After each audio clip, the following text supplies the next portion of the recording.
Yeah, hippos are really quite an interesting animal. So after elephants, which are the largest land mammal, the hippos are actually the second largest land mammal. They weigh about 8,000 to 9,000 pounds. And they're semi-aquatic, so they live in rivers and lakes, and they stay cool during the day by staying either in water or in mud. And they have eyes, ears, and nostrils on the tops of their heads so that they can see, hear, and breathe while most of their body stays underwater. And they actually have a clear membrane which covers their eyes so that they can protect their eyes, which allows them to see underwater. And then they close their nostrils and then they submerge themselves. And they spend actually a huge proportion of their lives underwater. That's where reproduction occurs, and even childbirth occurs in the water.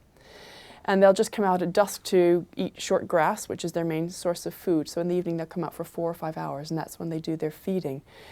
And then they'll go back into the water.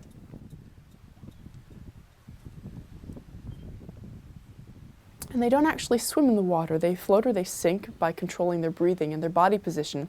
And then the adult hippos will sink down to the bottom of the river or the lake, and then they'll basically bound underwater. They'll push themselves off the bottom. And they stay down there, and they can hold their breath for 3 to 5 minutes at a time. And then they'll just resurface, take a breath, and then go back down again.